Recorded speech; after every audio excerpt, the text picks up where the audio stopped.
नमस्कार, मैं सुरांधा शेखर आप सभी दर्शकों का अन्नदाता कार्यक्रम में स्वागत करती हूं। हमारे देश का किसान जन का पोषक है, वो श्रम का देवता है, अन्नदाता है। उसमें ही भारत की आत्मा निवास करती है। ऐसे ही किसानों की प्रगति के लिए हम खेतीबाड़ी से जुड़ी हुई बहुत सी नई लाभकारी जानकारियां हर रोज सुबह लेकर आते हैं। तो चलिए कार्यक्रम शुरू करने से पहले देखते हैं क्या है आज के अन्नदाता में। खेत की जुताई एक जरूरी कार्य है जिसके लिए आमतौर पर हैरो और कल्टीवेटर हल का प्रयोग होता है, जबकि 2-3 साल में एक बार गहरी जुताई भी जरूरी है। तो आइए गहरी जुताई पर विस्तार से जानते हैं कृषि विज्ञान केंद्र पूर्वी सिंहभूम के कृषि वैज्ञानिक डॉक्टर भूषण प्रसाद सिंह से।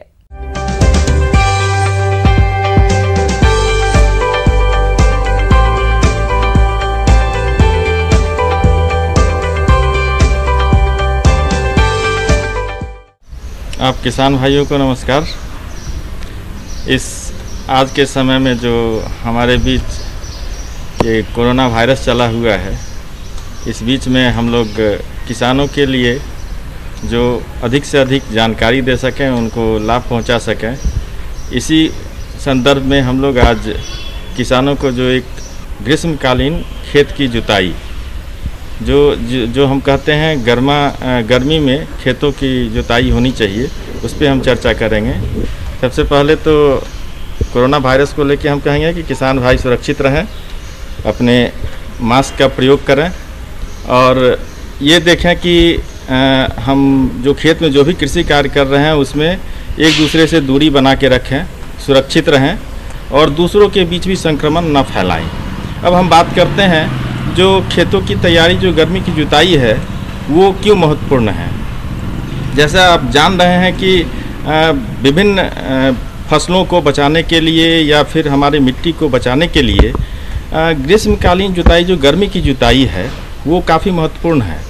आप इसमें अगर मिट्टी पलटने वाले हल से खेत की जुताई कर देते हैं और उस पर पाटा नहीं देना है, प्लैंकिंग नहीं करना है, उसको खुला छोड़ दें, जिसके कारण जो सूर्य का जो तेज़ धूप है वो लगेगा और इसका बहुत सारा फायदा होगा। खेतों में ग्रीष्मकालीन गहरी जुताई एक ऐसा लाभकारी कार्य है जिससे खरपतवार, कीट तथा रोगों का नियंत्रण तो होता ही है, साथ ही खेत में नमी की मात्रा एवं उसकी उर्वरा शक्ति में भी सुधार होता है। कृषकों को अपने खेतों में रबी फसलों के कटने के तुरंत बाद भूमि में नमी रहते ही गहरी जुताई कर देना चाहिए। यदि देरी हो जाएगी तो खेत की मिट्टी की ऊपरी परत धूप के प्रभाव से कड़ी हो जाती है, जिससे कृषि कार्यों में बाधा आती है। अतः खेत में गहरी जुताई करने से फसल उत्पादन की बहुत सारी समस्याओं का एक साथ निदान हो जाता है। इसके बाद जो हमारे मिट्टी पे जो एक परत बन जाता है, हार्ड परत बन जाता है, जो काफ़ी सख्त होता है, उसको तोड़ने के लिए काफ़ी महत्वपूर्ण है। अभी आने वाला समय हमारा खरीफ का सीज़न होगा। खरीफ मौसम में जो खरीफ फसलें लगेंगी उनके लिए खेत की तैयारी भी हो जाएगी। तो इससे हमें क्या होगा कि जो मिट्टी का जल धारण क्षमता है वो भी हमारा बढ़ेगा, और मिट्टी का जल धारण क्षमता बढ़ेगा तो जो हमारे फसलों का जो जड़ तंत्र है उसका विकास काफ़ी अच्छा होगा। मिट्टी को सहज रूप से पोषक तत्व मिल पाएगा इसके कारण। इसके बाद जो हमारे फसलों में जो लागत है, जो कॉस्ट ऑफ कल्टीवेशन हम कहते हैं, वो काफ़ी अधिक हो जाता है। तो सिर्फ एक काम ये गर्मी की जुताई करने से किसानों का जो लागत है वो काफ़ी अपने आप कम हो जाएगी। भूमि की उर्वरा शक्ति में सुधार। वायुमंडल में लगभग 78% नाइट्रोजन गैस होती है। यह गैस वर्षा के जल में घुल जाती है। यदि पहली वर्षा का जल खेत द्वारा पूर्ण रूप से सोख लिया जाता है तो खेत की मिट्टी की उर्वरा शक्ति में सुधार होता है।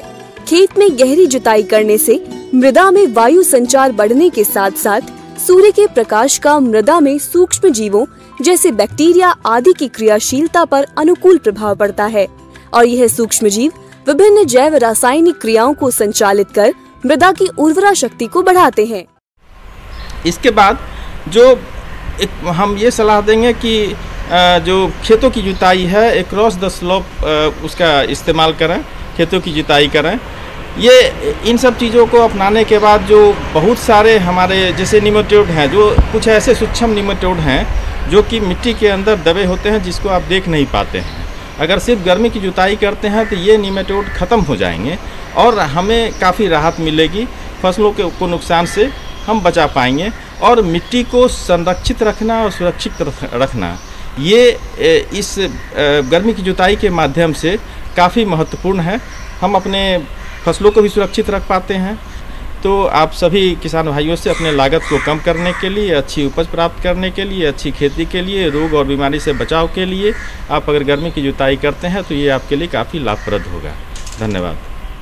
किसान भाइयों, अभी तक आपने खेती से जुड़ी हुई कुछ उपयोगी जानकारियां देखी। अब लेते हैं एक छोटा सा ब्रेक, जल्द ही लौटेंगे और कार्यक्रम में आगे भी है खेतीबाड़ी से जुड़ी हुई महत्वपूर्ण जानकारियां। आप बने रहें हमारे साथ। रासायनिक उर्वरकों का प्रयोग कम से कम करने की जरूरत है। आज कई ऐसे विकल्प आ गए हैं जो रासायनिक उर्वरकों की भरपाई आसानी से कर सकते हैं, जिसमें आज हम बात करेंगे जैव उर्वरकों की, जिनका प्रयोग करने से लागत में कमी तो आती ही है, साथ ही मिट्टी की भौतिक दशा में भी सुधार होता है और फसल में उत्पादन में भी वृद्धि होती है। इसकी जानकारी दे रहे हैं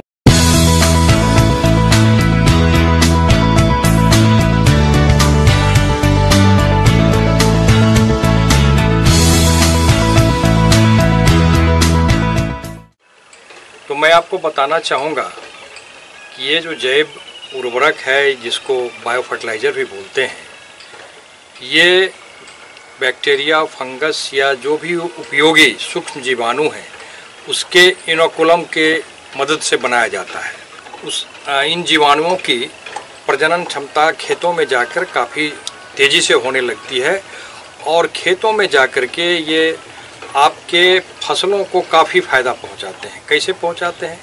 आप सभी जानते हैं कि मिट्टी में 3 तरह के गुण होते हैं, भौतिक गुण, रासायनिक गुण और जैविक गुण। तो जैविक गुण जो है वो जीवाणुओं की संख्या के द्वारा निर्धारित की जाती है। आपके खेतों में जितने ज़्यादा से ज़्यादा संख्या में जीवाणु, उपयोगी जीवाणु होंगे, आपकी मिट्टी उतना ज़्यादा सबल मानी जाएगी और आपके फसल वैसे खेतों में ज़्यादा अच्छे होंगे और पैदावार भी ज़्यादा प्राप्त होगी। आप जितने भी पोषक तत्व पौधों को या फसलों को डालते हैं खेतों में, वो इन्हीं जीवाणुओं की मदद से पौधों को उपलब्ध हो पाता है। विभिन्न तरह की रासायनिक क्रिया में ये मदद करते हैं और विभिन्न तरह के जो पोषक तत्व जो आपकी मिट्टी में फिक्स हो जाते हैं, दुर्लभ हो जाते हैं पौधों के लिए, उन सारे तत्वों को, पोषक तत्वों को ये जीवाणु घुलनशील अवस्था में बदलकर फिर आपके पौधों को आसानी से उपलब्ध करा देते हैं। ये एक सस्ता, सुलभ एवं प्रभावशाली और प्रदूषण रहित है। जैव उर्वरकों में पौधे के सभी पोषक तत्व मौजूद रहते हैं। इसके उपयोग से मृदा में पानी धारण करने की क्षमता, मृदा का तापक्रम एवं मृदा में वायु संचार की क्षमता बढ़ जाती है। आइए अब जानते हैं कि कौन से जैव उर्वरक किस फसल के लिए उपयोगी हैं एवं कैसे उपयोग किया जाता है। ये जो जीवाणु हैं या सूक्ष्म जीव हैं, ये 2 तरह के होते हैं, जिसमें एक नाइट्रोजन को फिक्स करने वाले होते हैं, जो वायुमंडल से नाइट्रोजन को फिक्स करते हैं, जैसे राइजोबियम कल्चर है, और कुछ ऐसे होते हैं जो फ्री लिविंग होते हैं। तो राइजोबियम कल्चर के अलावे एजोटोबैक्टर, एजोस्पिरिलम और कुछ फंगस भी हैं जो आपके पौधे के लिए काफ़ी उपयोगी हैं, जिसके चलते आपके मिट्टी में जो फास्फोरस है उसकी ज़्यादा से ज़्यादा मात्रा उपलब्ध हो पाती है और पौधे के जड़ों का विकास भी अति उत्तम ढंग से होता है। राइजोबियम कल्चर, जिसका प्रयोग केवल दलहनी फसलों जैसे मूंग, उर्द, अरहर, चंवला, चना, मटर, मसूर आदि के लिए किया जाता है। इसके प्रयोग से 10 से 12 किलोग्राम रासायनिक नाइट्रोजन की बचत होती है एवं फसल में 20 से 35% तक की वृद्धि होती है। आइए एक नजर डालते हैं इसके प्रयोग विधि पर। किसान भाइयों, 3 पैकेट या 600 ग्राम राइजोबियम कल्चर से 10 से 12 किलोग्राम बीज उपचारित कर सकते हैं। 1 लीटर गर्म पानी में 150 ग्राम गुड़ घोलकर ठंडा करें तथा इसमें कल्चर पैकेट अच्छी तरह से मिलाएं। तैयार घोल को बीजों पर छिड़क कर हल्के से मिलाएं जब तक कि बीजों पर एक समान परत ना चढ़ जाए। उपचारित बीजों को साफ कागज या बोरी पर फैलाकर छाया में 10 से 15 मिनट तक सुखाते हैं फिर उसकी बुवाई करते हैं। इसी तरह से आप अन्य फसलों को, धान को, मक्का को, ईख को इत्यादि को भी आप अलग अलग तरह के जीवाणुओं से आप उपचारित कर सकते हैं। उसके लिए एजोटोबैक्टर है, एजोस्पिरिलम है, और इसको भी आप या मतलब बिचरा को उपचारित करके कर सकते हैं या बीज को उपचारित करके कर सकते हैं। तो इनको भी अब अगर आप इनके कल्चर से उपचारित करेंगे तो आपके फसलों की जो नाइट्रोजन की मांग है वो कम हो जाएगी। दूसरी बात कि अगर फास्फोरस की कमी है तो उसके लिए पीएसबी कल्चर, जिसको फास्फोरस सोल्युबलाइजिंग बैक्टीरिया बोलते हैं, यानी ये बैक्टीरिया क्या है कि फास्फोरस जो आपकी मिट्टी में फिक्स हो जाता है उसको ये घुलाने का काम करता है और घुला करके फिर आपके पौधों को उपलब्ध कराता है। तो इसके कल्चर से भी आप उपचारित कर सकते हैं, बीज को भी और सीडलिंग को भी। और अगर आप चाहते हैं कि मिट्टी का उपचार करें तो मिट्टी में भी इसका उपचार कर सकते हैं। तो 2 से 3 किलोग्राम प्रति हेक्टेयर के हिसाब से आप इसका व्यवहार करेंगे तो आपकी मिट्टी में भी पीएसबी का उपचार हो जाएगा और आपकी मिट्टी की जो फास्फोरस की मांग है वो भी कम हो जाएगी। इसी तरह से पोटेशियम सोल्युबलाइजिंग बैक्टीरिया भी है, केएसबी इसको बोलते हैं। इसके अलावे ब्लू ग्रिल एल्गी है, एजोला है, इसको भी आप व्यवहार करते हैं खास करके धान के फसलों में। और इनका व्यवहार आप कब करते हैं? जब धान की रोपनी समाप्त हो जाती है और रोपनी के 10 से 15 दिनों के उपरांत आप इसका व्यवहार करेंगे लगभग 15 से 20 किलोग्राम प्रति हेक्टेयर के हिसाब से। लेकिन कंडीशन ये होना चाहिए कि आपके फसल में पानी लगा रहे, खेतों में पानी लगा रहे, और इससे भी आपके फसलों की पैदावार में काफी बढ़ोतरी होती है। आइए अब जानते हैं जैव उर्वरकों का प्रयोग करते समय ध्यान रखने योग्य बातों को। उसमें सर्वप्रथम जैव उर्वरक उपयोग से पूर्व धूप व गर्मी से दूर दूर सूखे एवं ठंडे स्थान पर रखें। जैव उर्वरक से उपचारित बीजों को किसी भी रसायन या रासायनिक खाद के साथ नहीं मिलाना चाहिए। फसलों के अनुसार ही जीवाणु खाद का प्रयोग करना चाहिए। यदि बीजों को कीटनाशी व फफूंदनाशी दवा से उपचारित करना हो तो पहले बीज को कीटनाशी फिर फफूंदनाशी दवा से उपचारित करने के बाद अंत में जैव उर्वरक से उपचारित करना चाहिए। जैव उर्वरकों का प्रयोग पैकेट पर लिखी अंतिम तिथि से पहले ही करना चाहिए। किसान भाइयों, यदि आप जैव उर्वरकों का प्रयोग बताए अनुसार फसलों में करते हैं तो आप रासायनिक उर्वरकों पर होने वाले खर्च को कम करते हुए ली जाने वाली फसलों से गुणवत्ता युक्त अधिक उपज प्राप्त कर सकते हैं।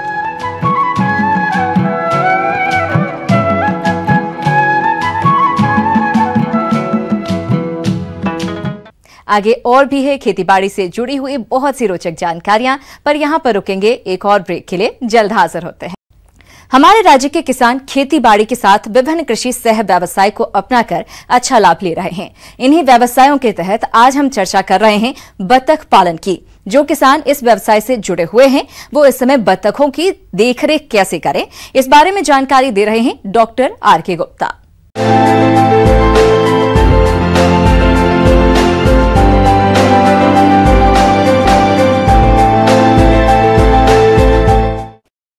गांव के परिवेश में बतख पालन काम बहुत अच्छे से किया जा सकता है। इसमें बीमारी भी कम होती हैं और खर्चे भी कम होते हैं, इसमें मैनेजमेंट भी कम लगता है। इसलिए हम अपने किसान भाइयों को बताते हैं कि ये जो गर्मियों में खासतौर से जो अभी जो मौसम चल रहा है उसमें बतख पालन मुर्गी पालन से ज़्यादा अच्छा हो सकता है ग्रामीण परिवेश में। तो बहुत अच्छा होगा कि हमारे किसान भाई, 2 हमारे पास नस्ल हैं, एक खाकी कैम्बेल है, एक वाइट पैकिंस है। तो वाइट पैकिंस जो है तो ब्रॉयलर ब्रीड के रूप में जानी जाती है, इससे मांस का उत्पादन अच्छा होता है। और खाकी कैम्बेल जो अंडे के लिए बहुत अच्छी मानी जाती है। जो भी ब्रीड उनको सुविधाजनक लगे, जो उनकी यहाँ मार्केटिंग व्यवस्था अच्छी हो, उसको पालें और लाभ कमा सकते हैं। पानी में हम लोग रख रहे हैं, हालांकि इसके लिए पानी की इतनी आवश्यकता नहीं होती, थोड़ा सा हल्का फुल्का गीला रहे, घूम फिर के ये अपना जीवन चला लेती हैं और उनको कूलिंग मिल जाती, ठंडक हो जाती है, इनको मिल जाती है। गर्मी के दिनों में खासतौर से पानी पर्याप्त रहे इनकी टंकी में, जहाँ पर ये हमारे किसान भाई जो गांव में नदी में, तालाब में, पोखर में या कि नाली में, जहाँ भी वो बतख पालन काम करते हैं वहाँ पर पानी होना ज़रूरी रहता है, जिससे कूलिंग उनको मिलती रहे। बहुत ज़्यादा नहीं, फिर भी होना चाहिए, सूखा नहीं होना चाहिए। और जहाँ पर इनको दाना पानी की व्यवस्था करते हैं वहाँ पर यह रखें कि थोड़ा सा जहाँ इनका आवास का स्थान हो उसे दूर करें, क्योंकि बार बार गीला करेंगे, दाना गिरेगा, पानी गिरेगा तो गीला होता है और जो उसकी जो बेडिंग होती है वो गीली हो जाती है, उसमें उसका ड्रॉपिंग्स भी गिरता है, उनकी लैट्रिन गिरती है, उसकी वजह से काफ़ी गंदा होता है, तो बार बार उसको चेंज करना पड़ता है। तो हम अपने किसान भाइयों को यही सलाह देते हैं हमेशा कि आप लोग उसको दाना पानी के बर्तन अलग रखें और बेडिंग अलग रहे, जिससे कम से कम महीने में 2 बार ही सफाई करनी पड़े। तो उस प्रकार से हमारे किसान भाई जो करते हैं तो हाइजीनिक पॉइंट ऑफ व्यू से काफ़ी अच्छा रहता है, बीमारियां भी कम होती हैं और जो बतखें रहती हैं स्वस्थ रहती हैं और ज़्यादा हमारे किसान भाई लाभ कमा सकते हैं। किसान भाइयों, अक्सर बतख तालाब में अधिक रहती हैं। ऐसे में जब वे अपने आवास में लौटती हैं, तब उनका आवास गीला हो जाता है, जिससे कई बीमारियां पनपने लगती हैं। इससे बचाव के लिए बतखों के आवास को सूखा रखने की कोशिश करें। इनके आवास में समय समय पर बुझे हुए चूने का भुड़काव करें। मुर्गियों का जो आहार होता है और बतख का आहार होता है बिल्कुल करीब करीब बराबर है। इसमें हम क्या करते हैं कि मक्के की जगह में इसमें गेहूं का दलिया मिलाते हैं। गेहूं का दलिया होने से उसमें क्या फंगस का प्रॉब्लम नहीं रहता है। एफ्लाटॉक्सिकोसिस जो एक विशेष प्रकार की फफूंद होती है जो इनके लीवर को डैमेज करती है, टॉक्सिकेशन हो जाता है, लीवर काला हो जाता है, ख़राब हो जाता है, उसकी वजह से बहुत ज़्यादा नुकसान होता है, हमारी बतखें मरती हैं। इस प्रकार हम देखते हैं कि जब कभी भी हम बतख का दाना बनाते हैं तो उसमें मक्के की जगह में हम गेहूं की दलिया का इस्तेमाल करते हैं। दूसरी बात, गर्मी के टाइम में इनका जो फीड रहता है वो ज़्यादा गीला दें, जिससे पूरा मतलब वो फूल जाए, और चूँकि इनकी गर्दन लंबी होती है, खाने में आसानी होती है गीला दाना को, तो सूखा दाना बिल्कुल ना दें, नहीं तो चोकिंग का भी डर रहता है। और करीब जो एडल्ट जो वयस्क हमारी बतखें हैं वो करीब 130 ग्राम के आसपास का ये आहार इनको रोज़ का चाहिए होता है, और जो छोटे बच्चे हैं उनको 60 से 70 ग्राम, और जो छोटे चूजे हैं वो 40 ग्राम के आसपास उनको फीड लगता है पर डे। तो उसी प्रकार से हम दाना उपलब्ध कराएं, पर्याप्त मात्रा में रहे। किसान भाइयों, वैसे तो बतखों को प्रतिदिन 150 ग्राम दाना देना उचित रहता है, लेकिन दाना महंगा होने के कारण आप दाने की मात्रा में आधी कटौती कर उसे घर व होटलों का बचा हुआ भोजन दे सकते हैं। साथ ही बतखों को बचे हुए फसल अवशेष भी खाने को दिया जा सकता है। साथ में उसके जो कुछ जो लीवर को सपोर्ट करने वाली जो मेडिसिन्स हैं उसको पीने के पानी में लगातार देते रहें, महीने में कम से कम 2 या 3 बार दें, जिससे इनका लीवर स्ट्रॉन्ग रहता है, किसी प्रकार की कोई तकलीफ़ नहीं होती। हेपेटाइटिस की बीमारी इसमें ख़ास तौर से ज़्यादा पाई जाती है, तो उससे बचने के लिए हमें बहुत ही स्पष्ट निर्देश हमने अपने किसान भाइयों को कई बार दिया है कि लीवर स्टेट और जो बी कॉम्प्लेक्स की दवाइयां हैं जो पीने के पानी में देंगे तो ये तकलीफ बिल्कुल उनको नहीं झेलनी पड़ेगी और हमारे किसान भाई अच्छे से अच्छा ज़्यादा से ज़्यादा लाभ कमा सकते हैं।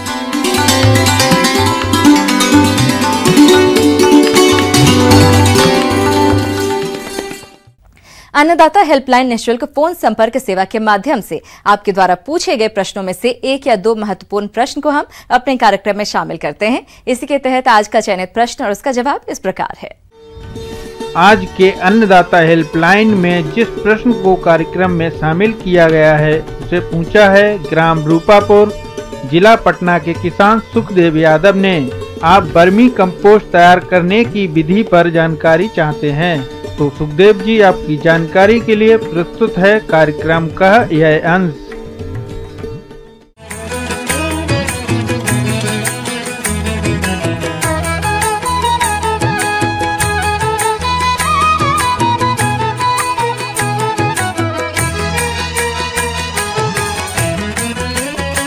किसान भाइयों को जितनी ज़्यादा आज ये खाद वगैरह ये यूज लेते हैं, जैसे मान लो यूरिया हो गया, किसान भाई यूरिया लेता है और लेता है, मैं कहता हूँ उसका कम से कम प्रयोग करना चाहिए किसान भाइयों को।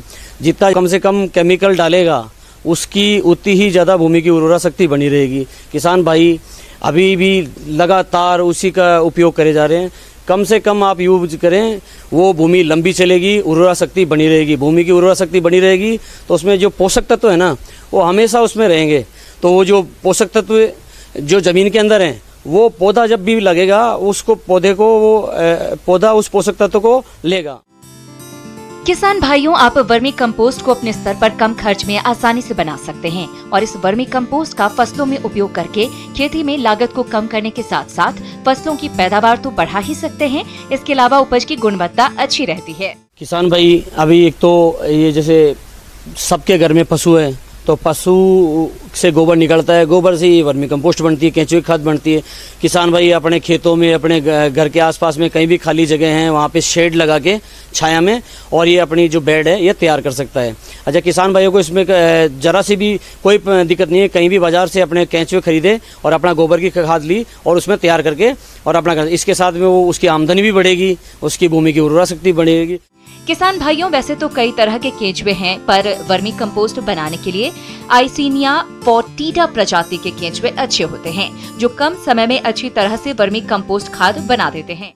इसका लिए किसान भाइयों को आजकल गौशाला में गोबर भी आराम से आसानी से उपलब्ध हो जाता है, बढ़िया है। अपने घर पे कहीं भी बेड लगा के आदमी तैयार कर सकता है वर्मी कंपोस्ट में। किसान भाई 2 तरह से तैयार कर सकते हैं, एक तो ये दीवार पे जो ईंटें लगा के और ये कर दें, दूसरी एक जमीन पे ही लेयर, जैसे ये लंबी आप ये देख रहे किसान भाई, तो ये पूरी की पूरी लंबी बेड है, ये 3 फीट चौड़ी और लंबाई अपनी सुविधा के अनुसार, जैसे 8 फीट, 10 फीट, 15 फीट। अच्छा, इसकी जो डेप्थ है वो 1.5 फीट होनी चाहिए। तो अब इसमें जैसे सबसे पहले किसान भाइयों ने अपना गोबर डाल दिया, तो गोबर में उसके ऊपर जैसे केंचुए की आप इधर देख रहे होगे, तो ये जो लेयर है ऊपर से इन्होंने हटा दिया वहाँ से, और हटा के और जो नई ताज़ा भी इन्होंने गोबर की खाद डाली है, उसके ऊपर वो ही जो बची हुई जो नीचे जैसे जैसे जैसे टाइम बीतता जाता है, 1 महीने के अंदर केंचुआ नीचे जाएगा, तो वो जो पूरी चली जाती है, तो ऊपर की जो लेयर बचती है उसको किसान भाई अपना जो ताज़ा गोबर डाला उसी लेयर को ऊपर डाल देगा। तो शुरू में 2-3 दिन बाद में क्या होगा, एक तो उसमें एक चीज़ तो ध्यान देने की किसान भाइयों को, नमी हमेशा बनी रहे। जितनी ज़्यादा नमी होगी और अंधेरा रहेगा, केंचुआ उतना ही जल्दी नीचे जाएगा और उसको जो है भुरभुरा करता जाएगा। जितनी ज़्यादा उसकी भुरभुरी होगी ना ये खाद, उतनी किसान भाइयों के लिए काम आएगी। वर्मी कंपोस्ट खाद लगभग 45 दिन में तैयार हो जाती है। इसके बाद इसे ऊपर से इकट्ठा करके छान लेना चाहिए, ताकि वर्मी कंपोस्ट के साथ जो केंचुए आ गए हैं वो छनकर रह जाएं और इन केंचुओं को दोबारा वर्मी कंपोस्ट खाद बनाने के काम में ले सकते हैं। इस वर्मी कंपोस्ट को आप अपनी फसलों में काम में लेने के साथ साथ बेचकर अच्छी आय भी कमा सकते हैं। जो किसान वर्मी कंपोस्ट यूनिट लगाना चाहते हैं तो उन्हें सरकार द्वारा अनुदान दे है। इसके लिए किसान अपने नजदीकी कृषि विभाग में संपर्क करें। जैसे जैसे लेयर तैयार हुई, ऊपर से उसको हटाते हैं, धीरे धीरे हटाते रहे, केंचुआ नीचे जाता रहेगा, और ऊपर का ले लिया उसको छान के किसान भाई अपने पर बीघा के हिसाब से 4 से 5 क्विंटल उसको वर्मी कंपोस्ट को ट्राइकोडर्मा मिलाकर, तो अपने सुविधा के अनुसार जिसको उस हिसाब से लगे वो अपने खेत में डालेगा। इसको डालने से एक तो भूमि की उर्वरा शक्ति बनी रहेगी, साथ में जब भी कभी ये चीज़ें डलती है तो ये लॉन्ग टाइम के लिए हमेशा बेनिफिट देगी। अब आइए देखते हैं कल दिखाए जाने वाले कार्यक्रम की मुख्य झलकियां। बैंगन की फसल में लगने वाले हानिकारक रोग और उनकी रोकथाम, गर्मी के मौसम में पशुओं की देखरेख और प्रबंधन, किसान भाइयों, अन्नदाता आपकी सेवा के लिए संकल्परत है। कृषि संबंधित समस्या और सुझावों के लिए आप हमें इस पते पर संपर्क कर सकते हैं। प्रोड्यूसर अन्नदाता, news 18 Bihar Jharkhand, Ramoji film city Hyderabad 501512। साथ ही आप हमें ईमेल भी कर सकते हैं। हमारा ईमेल है p18annadatabihar@nw18.com। इसके अतिरिक्त आप हमें निःशुल्क हेल्पलाइन नंबर 18004192-155 पर सोमवार से शनिवार सुबह 10 बजे से शाम 4 बजे के बीच संपर्क कर सकते हैं। किसान भाइयों, अब समय हो रहा है आपसे विदा लेने का, तो हमारी पूरी अन्नदाता टीम को दीजिए इजाजत। कल फिर आपसे मुलाकात होगी कृषि संबंधित कुछ और महत्वपूर्ण जानकारियों के साथ। नमस्कार।